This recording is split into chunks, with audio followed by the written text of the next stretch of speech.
On the burning sands of the Holy Land. Date, November 25th, 1177.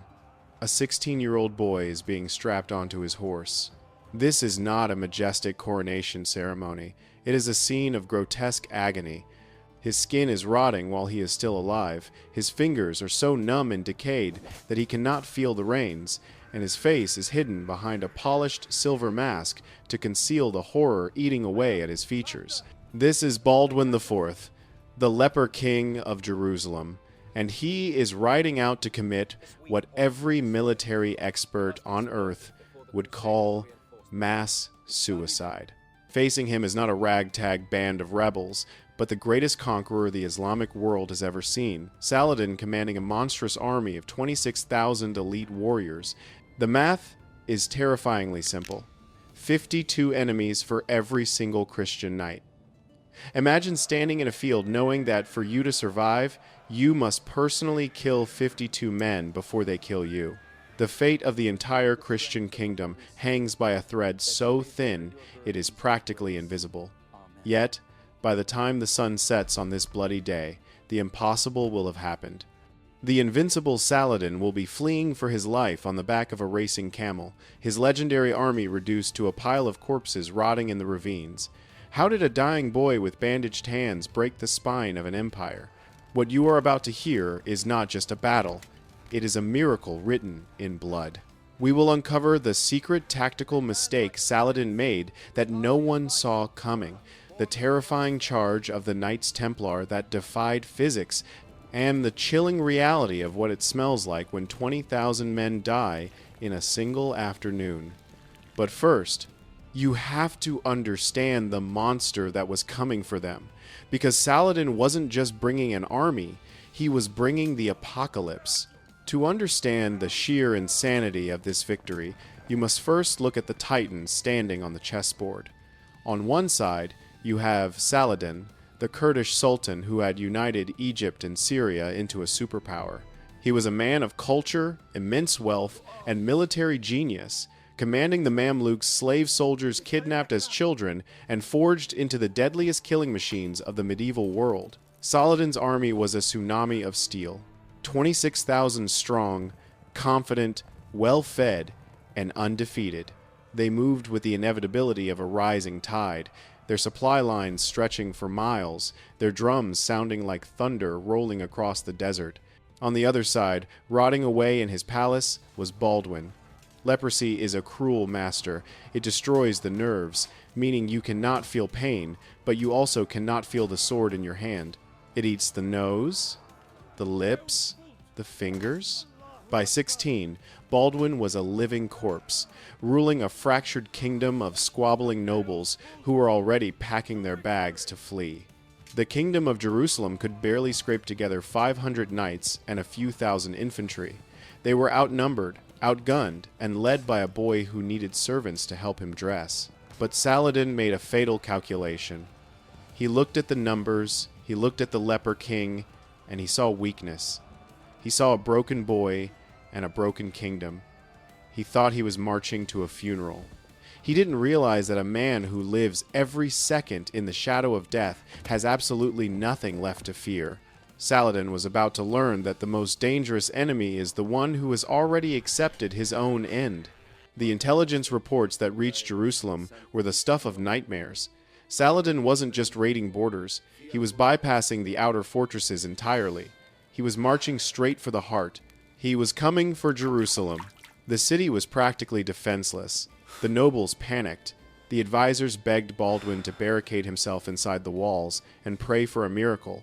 But hiding behind walls is how you die slowly. Baldwin chose to die fast. Despite the agony that shot through his decaying limbs with every movement, he ordered the march. This wasn't a tactical maneuver. It was a race against time. Baldwin's small force pushed their horses to the breaking point, covering 45 miles in less than 2 days across brutal terrain. Templar knights rode beside the king's litter, watching him drift in and out of consciousness from the pain of the journey. They weren't riding to defend a castle. They were hunting. They were looking for the one moment, the one split-second mistake where Goliath would blink. And then They found it. Near the castle of Montgisard, the scouts returned with eyes wide in disbelief. Saladin's army wasn't in battle formation. They were spread out over miles of countryside, confident, arrogant, their armor packed away, their horses grazing. They were looting villages, thinking the war was already won. Baldwin realized instantly that God had given him a window of opportunity as narrow as a razor's edge. The landscape of Montgisard was a deceptive trap. It looked like open, rolling hills, perfect for Saladin's massive cavalry superiority. But Baldwin saw what the great Sultan had missed: the deep, jagged ravines cutting through the clay soil. If the Muslim army panicked, these ravines would become bottlenecks of death, funneling fleeing men into piles of crushed bodies. But to make them panic, Baldwin had to hit them with the force of a meteor. The Crusader army crested the hill, the golden cross of Jerusalem gleaming against the sky. Down below, the Muslim commanders froze. They saw the red crosses of the Templars, the white mantles, the steel armor. Panic rippled through the ranks.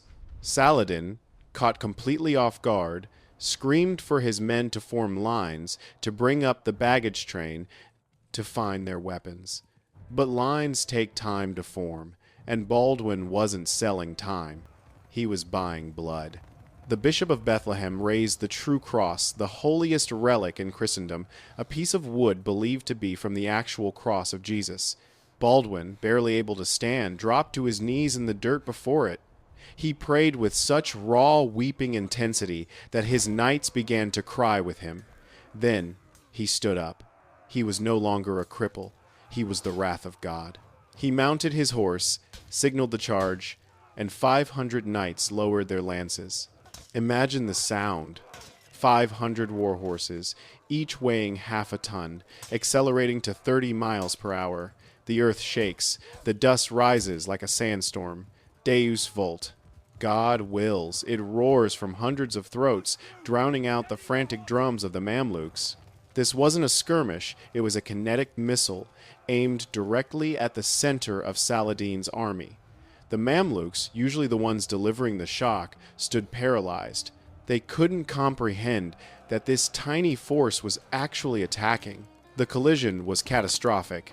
The Crusader wedge smashed into the disorganized Muslim lines with the force of a freight train.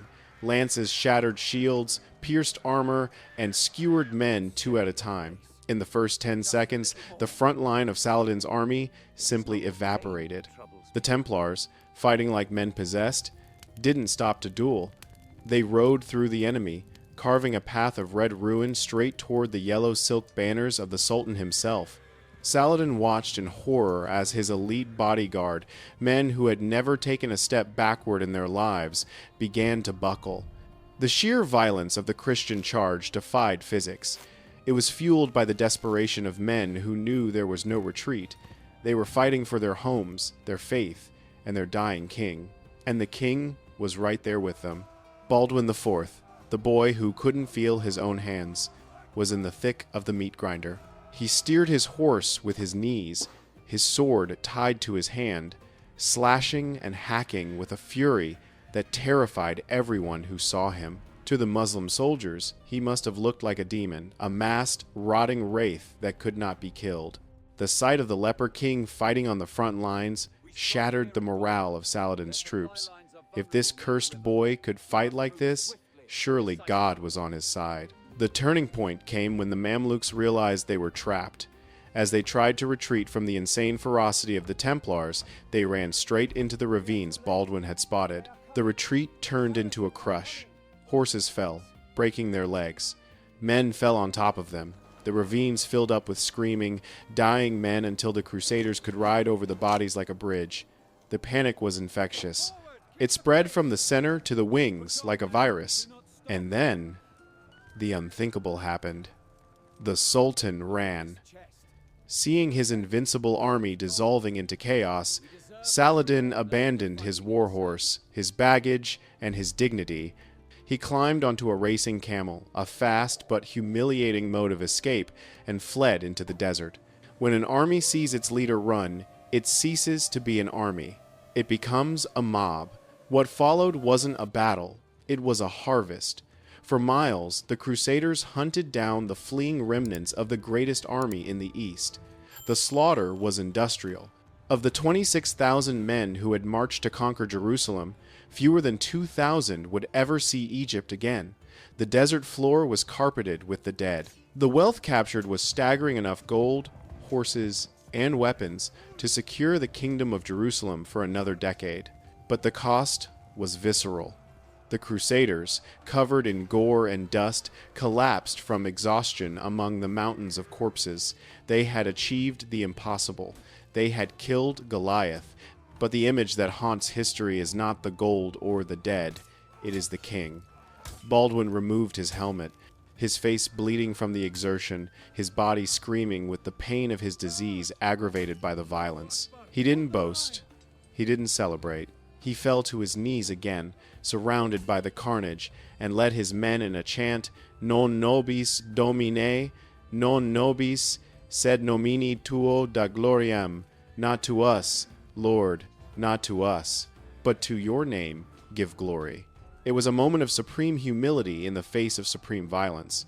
The Battle of Montgisard bought the Christian kingdom 10 more years of life. It shattered Saladin's invincibility myth and proved that numbers mean nothing against absolute resolve. Saladin himself learned a lesson he would never forget: never underestimate the leper king. He famously said, "I feared that man more than any army." But time is the one enemy you cannot defeat with a sword. Baldwin's disease was relentless. He died at 24, blind, immobile, and rotting, but undefeated on the battlefield. Without his iron will, the kingdom crumbled, and 2 years after his death, Saladin finally took Jerusalem. But for one shining, bloody afternoon in November 1177, a dying boy showed the world that even when your body fails, your spirit can still conquer empires. If this story of impossible odds and indomitable will inspired you, smash that like button and subscribe. We dig up the history they don't teach you in school. What do you think? Was it tactics or was it a miracle? Let me know in the comments below. Until next time, remember, history is written by the victors, but legends are forged by those who refuse to die.